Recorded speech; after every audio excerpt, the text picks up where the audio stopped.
오늘은 심히 미묘한 작품 두 작품을 이야기할 겁니다. 영화가 되기도 했던 영화 너무 좋아 폼포씨와 우리는 쿤테티라는 작품들이죠. 이 두 작품의 공통점은 영화와 관련된 창작자를 다뤘다는 것. 하지만 여러분들이 기대하는 것처럼 영혼을 깎아내서 작품에 담아내는 그런 건 기대할 수 없어요. 심지어 우리는 콘텐츠족은 영화 창작을 하는 것도 아닙니다. 주인공은 우주선쏘는 공돌이에요. 영화를 만드는 이유는 무엇인가? 창작을 이야기하는 작품들은 결국 왜 이 지랄을 하는가에 많이들 포커스가 맞춰져 있습니다. 좀 감동적인 작품들은 거창한 자아실현을 담는 게 보통입니다. 이 작품에 내 모든 걸 담았다 혹은 상업적인 부분을 중시하기도 하죠. 이 작품이 대중적 성공을 거둬야 할 만해, 아니면 완전 리얼하게 창작을 하는 사람의 고충을 자세하게 다루는 작품도 있습니다. 하지만 창작의 실제는 미묘한 법. 평론도 창작이라면 저도 창작을 하고 있긴 한데 누가 저 질문을 물어보면 좀 대답하기 난감합니다. 원사운드님의 명언이 있죠. 오락하는데 이유가 어딨어, 그냥 하는 거지. 세상이 이토록 미묘합니다. 창작이고 오락이고 멋이고. 사실 인간들은 대부분 그냥 하는 거 아닐까요? 심히 미묘한 이유로 미묘한 감성을 들어 미묘한 결과물을 뽑아내는 것이 미묘한 인생. 창작물로 평가가 좀 더 미묘한 쪽이 영화 너무 좋아 폼포씨부터 이야기해봅시다.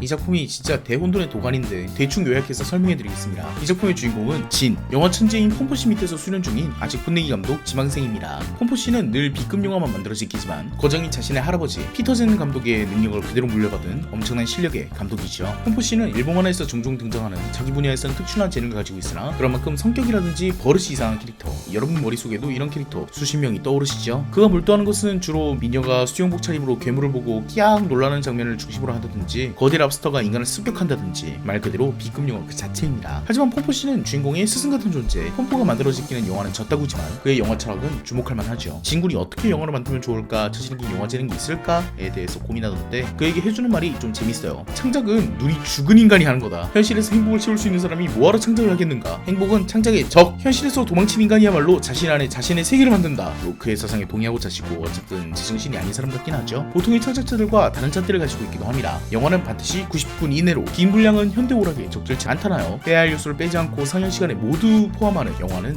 좋은 영화가 아니라는 철학을 갖고 있습니다. 이것도 비판하려면 할 수 있긴 하죠. 몇 시간을 봤는지 느끼지 못할 정도로 몰입을 하게 만드는 것이 영향이지, 시간을 짧게 만든다고 안 지루한 영화는 아니니까. 근데 그런 게 중요한 만화는 아닙니다. 이 만화는 이런 것들을 다 갖다 치워도 엄청 중구난방이 많았기 때문이에요. 주인공이 진이라고 말했지만 사실 진의 비중이 그렇게 크진 않습니다. 오히려 여배우 나탈리의 비중이 더 높기도 하고요. B급 영화를 만드는 폼포씨란 캐릭터성은 별로 그다지 중요하지도 않습니다. 결국 진군이 감독하는 영화가 전기의 핵심인데 그가 만드는 작품은 B급 영화는커녕 대작을 상정해둔 영화이기 때문이죠. 작품의 설득력이 막 높지도 않습니다. 폼포씨의 각본은 훌륭하다고 모든 등장인물이 가스라이팅하다고 설명하는데 진군이 감독하게 된 각본은 거장 지휘자가 알프스의 주선적인 소녀와 함께 지내다 그녀의 노랫소리를 듣고 초심을 되찾아 더 훌륭한 거장으로 거듭난다라는 말로만 들어도 뻔한 그런 작품입니다. 작품에서 열심히 멋진 작품이라고 가스라이팅을 하는데 그렇게 멋진 작품이면 폼포씨가 아니라 이 작품을 그랬겠죠? 심지어 내용도 젠더 감수성상 좀 빠았어요. 일본 작품들 보다 보면 느끼는 건데 일본 사람들은 여자 캐릭터를 남주의 스펙업 수단 비슷하게 보는 걸까? 스펙업 수단이든 정서적 치료제든 충격적 각성제든 뭐가 어쨌든 여자 캐릭터가 도구적으로 쓰이는 걸 보면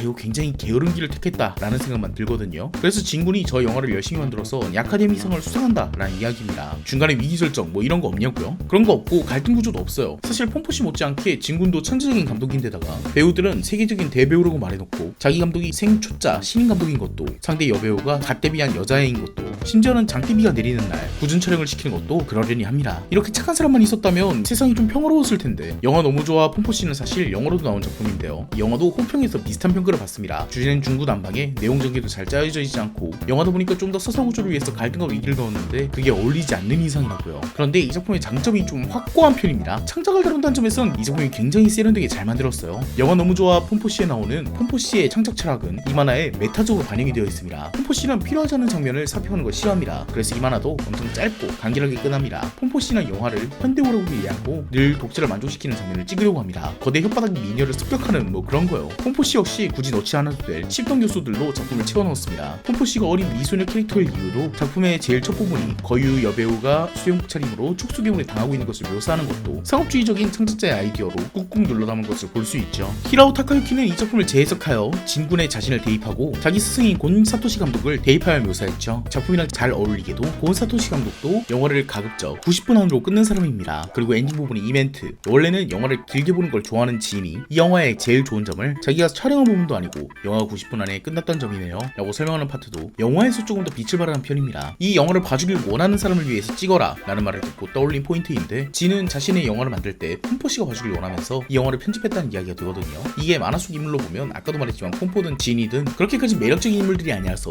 창작자가 자신이 스승이 봐주길 원하며 작품을 찍었구나 라고 생각하며 끝나기에 호불호가 세게 갈리는 엔딩이 되죠. 우리가 생각하는 창작을 다루는 작품의 끝은 자신의 개성과 혼이 개화하는 거잖아요. 직전에 리뷰한 바다를 날리는 엔딩 크레딧도 마지막도 아니고 중간쯤에 이미 자신에게 영향을 준 사람을 위해서 영화를 찍는 게 아닌 자신이 찍고 싶은 것을 위해 찍는다 라는 주제의식으로 바뀌어가는데, 폼포씨는 이 주제가 완전히 역행해서 진의 천재적인 능력과 개성을 드러내는 데다가 마지막에는 폼포씨가 바라는 대로 영화를 찍었다는 것으로 마무리나니까 우리가 알고 있던 클리셰를 정면으로 가로질러버리죠. 이러니까 호불호가 강할 수밖에 없죠. 창작의 끝은 모방이란 거냐? 뭐 이런. 근데 이게 영화로 가면 영화 폼포씨가 등장하기 전에 사망한 히라오 타카유키 씨의 스승 감독 곤 사토시를 위해서 영화를 만들었다는 느낌이 들기 때문이에요. 만화 속의 진 감독은 이 영화가 첫 영화지만 히라오 감독은 뭐 꼬마마녀 요요와 네네라든지 공의 경기 극장판 같은 것을 이미 감독한 중견 감독이고, 그의 영화들은 90분이 넘는 경우가 대다수이기 때문에 중견 감독이 올리는 스승에 대한 리스펙트로 해석되어서 영화가 90분 안쪽으로 끝나는 것이 긍정적으로 보일 수밖에 없죠. 그러다 보니까 창작자의 깊은 관심이 있다면 혹은 창작을 조금이라도 해봤다면 이 영화가 조금 더 와닿고 재밌게 느껴지겠지만, 사실 제 입장에서는 심히 미묘한 작품으로 보입니다. 단순히 작품을 보는 사람 입장에선 작품 내를 창작자의 철학 하나로 묶어서 일관성 있게 묘사한다는 특장점, 그 하나를 제외하고는 전부 그다지 매력적이지 않은 작품이기 때문이죠. 창작이 관심이 있는 사람들에게는 어필할 부분이 많다고 생각합니다만 그건 다음 작품을 리뷰하면서 계속해보죠. 나카하라 카즈키도 이상한 사람입니다. 일본 만화에 등장하는 괴짜 중 하나죠. 폼포씨처럼 카즈키도 괴짜지만 영화 너무 좋아 폼포씨는 괴짜에게 휘말리는 진이 진행하는 주인공 시점, 우리는 콘택티는 나카하라라는 괴짜를 조명하는 카나에가 진행하는 관찰자 시점입니다. 학창시절 동창인 카나에와 나카하라는 필통에 송사리를 넣고 오는 등 그 시절부터 굉장히 괴짜였던 친구인데, 항상 7시부터 8시 사이에는 이 길을 지나가는데 오늘 왠지 늦어졌잖아. 드디어 미쳐버린 나카하라를 보고 냉큼 도망가는 카나에. 그런 거 아니? 뭘 그런 거 아니야. 아무튼 카나에는 그 말을 믿어줍니다. 나카하라가 일하는 공장 근처에서 진짜로 카나에가 다니는 다리가 보이긴 하니까 걸음걸이로 알아봤다는 말은 좀 소름 끼치지만, 아무튼 나카하라는 카나에에게 어마어마한 걸 보여주려고 합니다. 그건 바로 우주선. 끝내주는 연소 실험을 끝내고 그는 이 기체를 우주로 쏘아 올릴 거라고 카나에에게 얌전하게 이야기합니다.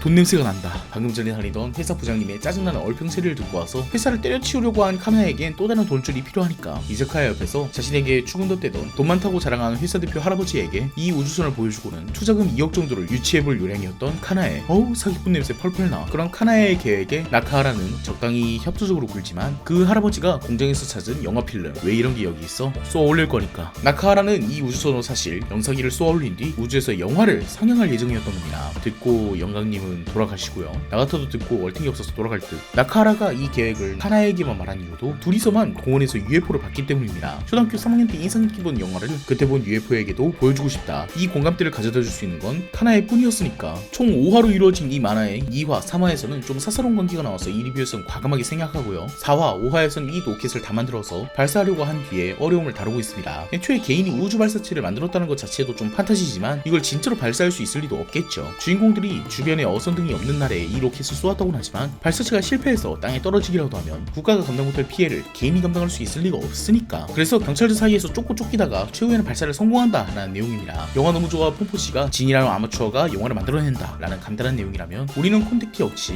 나카라라는 아마추어가 로켓을 발사한다 라는 간단한 내용이죠. 하지만 폼포씨보다 작품에서 드러나는 주제의식이나 행동원리가 좀 더 치밀합니다. 그리고 화두도 좀 머리에 꽂히게 제시하죠. 나카라는 왜 하필 영화를 우주에 쏘아보내고 싶었던 걸까? 이 작품에 드러나는 우주의 의미부터 보고 갑시다. 우주, 공허한 공간. 주인공들은 영사기를 실은 로켓이 목성까지 가서 스윙바이를 한 뒤 태양계 바깥으로 나가는 것을 목표로 합니다. 탐사를 목적으로 한 보이저 2호가 이제 태양계 바깥으로 나간 걸 생각하며 정말 오래오래 걸릴 대목표겠네요. 그들의 목표는 태양계 바깥에서도 이 영화가 계속 상영하게 만드는 것입니다. 이 부분에서 이 짓거리를 하는 이유의 첫 번째 포인트를 알 수 있죠. 바로 영원입니다. 2화에서 그들은 테라리움을 구축해서 우주선 내부에서 순환하는 생태계가 영사기에 영원한 에너지를 공급할 수 있도록 하겠다는데, 우리의 고귀하신 챗GPT에게 물어보니까 테라리움이 유지되는 것은 외부에서 태양열이 들어오기 때문에 가능하다고 하니까 아마 영원히 영사되는 것은 불가능할 것 같지만 그냥 왠지 그렇게 믿고 싶으니까 그런 걸로 하죠. 영원히 우주에서 영화를 상영하는 우주선이라니, 순환과 영원이 담보되는 것만으로도 우리 마음속 한 구석이 차오르는 기분입니다. 특히 주인공이 굉장히 좋아하는 영화니까 그들이 쏘아올리는 영화는 딱히 그들이 창작한 것도 아니지만 그들이 느낀 감정을 영원히 보존하고 싶다, 그런 의미로도 볼 수 있겠죠. 또 다른 의미도 있습니다. 말 그대로 조우를 위한 공간이죠. 이 작품에서 말로만 설명될 뿐 만화임에도 불구하고 그들이 보았다는 영화가 어떤 영화인지 말로만 표현되고 시각적 묘사가 되는 법이 없습니다. 사실 이 만화의 모든 부분이 그래요. 연출이 돋보이는 부분인데요. 이들이 로켓을 쏘아올리기 전까지는 주인공 카나에가 관측한 것이 아니면 절대 등장하지 않습니다. 주인공인 나카하라조차도요. 철저한 관찰자 시점이죠. 주인공들이 쏘아올리는 로켓이 성공할지 실패할지를 마을 사람들이 내기를 하고 있다는 장면도 만화다 보니까 묘사를 할 수 있었을 텐데, 그런 사소한 부분들조차도 카나에가 보지 않는 곳은 연출되지 않습니다. 합니다. 그런데 로켓을 쏘는 그 순간부터 시점이 다원화됩니다. 로켓을 둘러싼 모든 이의 시선이 보이기 시작하죠. 그리고 카나에가 눈으로 볼 수 없는 로켓이 어떻게 하늘로 쏘아 올려지는지도 작품에 그려지기 시작합니다. 이게 사실 그냥 단순한 부분, 나카하라와 카나에가 쏘아 올린 로켓이 잘 발사되고 있다는 것을 독자에게 보여주기 위한 단순한 연출일지도 모르지만, 카나에가 보지 않은 것은 연출하지 않다가 로켓이 우주로 쏘아 올려진 그 순간부터 로켓도 영화도 독자에게 보이는 것은 사실 그들의 콘택티, 조우자의 역할이 독자에게 있기 때문입니다. 그들은 그들의 감정과 인상을 담아서 로켓을 발사해서 승부를 만들어냈고, 그들은 자신들이 쏘아 올린 로켓의 상태를 나카하라가 쓴 코드의 지능을 제외하고 심지어는 전부 자동 프로그래밍에 나와서 조작조차 할 수 없는 상황이지만 그들은 만족하고 계속 그 조를 느낍니다. 고도와 각도, 분리 상태 등을 시끄럽게 소리쳐가면서 자기에게 보이지 않는 감정이 우주로 전달되었음에 희열을 느끼죠. 그리고 그때부터 그걸 받아들이는 건 독자의 역할이 됩니다. 카나에는 나카하라의 목소리로 현 상태를 파악하지만 우리는 그것을 시각적 이미지로 직접 조우하게 됩니다. 사실 카나에는 나카하라가 성공했다고 구라쳤으면 희열을 느끼면서 감옥에 잡혀 들어갔겠죠. 하지만 그 성공을 시각적으로 보고 있는 우리라는 조우자가 그걸 관측하니까 그들의 성공은 성공으로 인식되는 겁니다. 이 작품은 영혼과 조우로 이루어져 있는 거죠. 나카하라와 카나에가 어린 시절 UFO를 조우했던 경험, 그리고 작품의 서두, 자신의 감정을 함께 공유할 수 있는 카나에를 나카하라가 발견한 조우,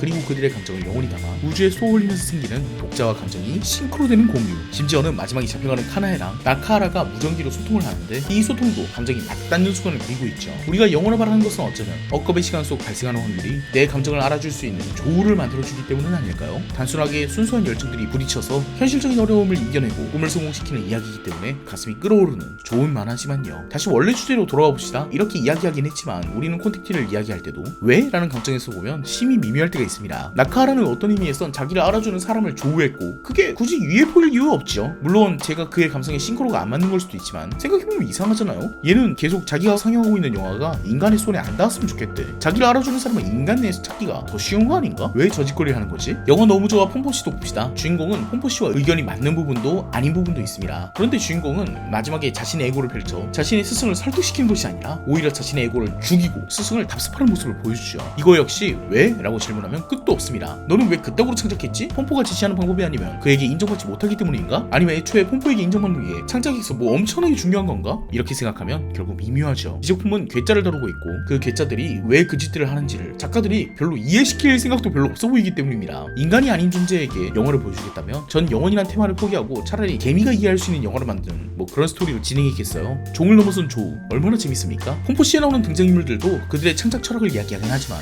왜 굳이 그런 짓을 하는지 납득되는 게 하나도 없어요. 근거로 드는 것들이 대부분 나는 어린 시절 지루한 영화를 많이 봐서 싫어, 이 영화에서 잡히는 내 이미지는 그런 게 아니야, 내 안에서 그 아이의 눈빛을 느껴버렸어, 뭐 이런 말도 안 되는 것들이거든요. 하지만 이 리뷰는 수미상관은 끝내보죠. 원사운드 작가님의 명언으로 시작했으니까 폼포시가 말하는 대사로 끝내보자고요. 자신이 직감을 믿지 않으면 뭘 믿고 영화를 찍어야 되는 거냐고. 오늘 리뷰는 왠지 여기서 끝내야 될 것 같아요. 이게 바로 리뷰라는 나의 직감. 끝까지 봐주셔서 감사합니다.